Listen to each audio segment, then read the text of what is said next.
Hello YouTube, welcome back. I just want to do a quick video regarding Snap-on 18-volt batteries. If you're like me and you have an older set of Snap-on 18-volt tools and that you're not ready to upgrade, not willing to upgrade, or can't justify upgrading, then you're probably also in the same boat where the tools work great but the batteries have all died or are currently in their death throes.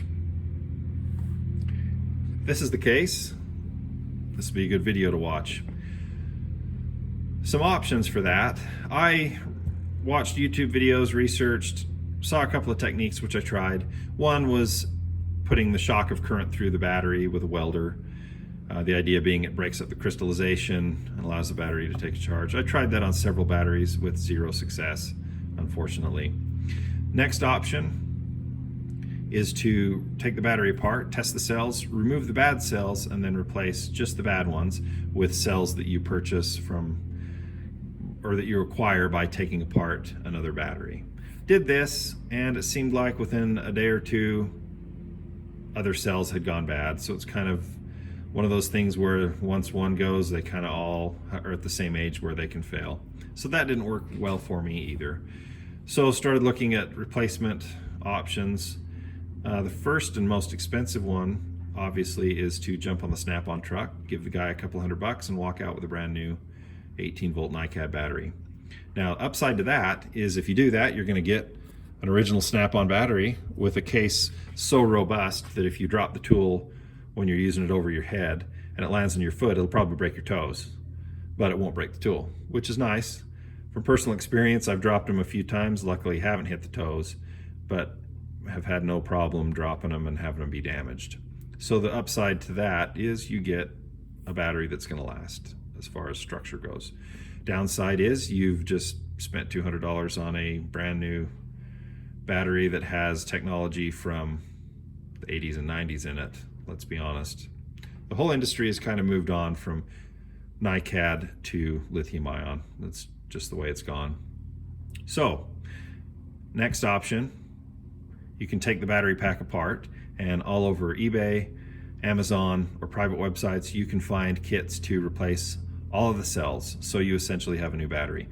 Upside is they cost around $60 to $70 to do that, so it's significantly cheaper than a new battery. Another nice feature about doing it that way is you can also upgrade from Ni-Cad to a nickel metal hydride. The downside to that is nickel metal hydride, if it's left on a charger, can sometimes build up heat and ruin the battery. So if you're like me and you tend to throw a battery on a charger and then get distracted for a while, nickel metal hydride might not be the best option. So that brings us to the option that I found. And honestly, I had seen these batteries and they were just so ugly that I kind of passed them by. But for about the cost of a rebuild kit, I paid under $70 for this. You can buy a brand new lithium ion battery that fits your tool. First impression, the case is not nearly as robust. I have an inkling that if I drop this from above my head and it lands on a corner, it's probably going to crack this case. It also, on the tool, is kind of ugly. It's big, it's square, it looks cheap. However, positive things, it weighs probably half or maybe 2/3 as much as one of those, so it lightens the tool significantly in your hand. It's not maybe as well balanced, but it lightens it significantly. Now, I noticed immediately that audibly it runs faster. It seems to have, as I've used it, seems to have more power, and obviously it's not draining after 2 lug nuts. Now, one thing that I had to make sure of, the other option that I didn't talk about is you can buy kits that allow you to run another manufacturer's battery on your older Snap-on stuff. So you can attach an 18-volt lithium-ion DeWalt or Makita or Milwaukee.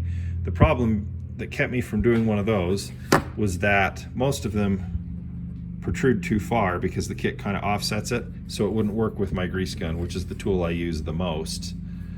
But these will work just fine with the grease gun. So I'm excited about this option. I will do another video later after I've put them through the paces, put the battery through the paces, and let you know how it's holding up. If it fails, if it does anything like that, I'll do a video to let you know. So check back, like, comment, subscribe, and hopefully it'll be all good news from here on out on these batteries. I'm pretty excited to have the option of lithium ion to keep these older tools running good, because I didn't want to give them up. Anyway, thanks for watching.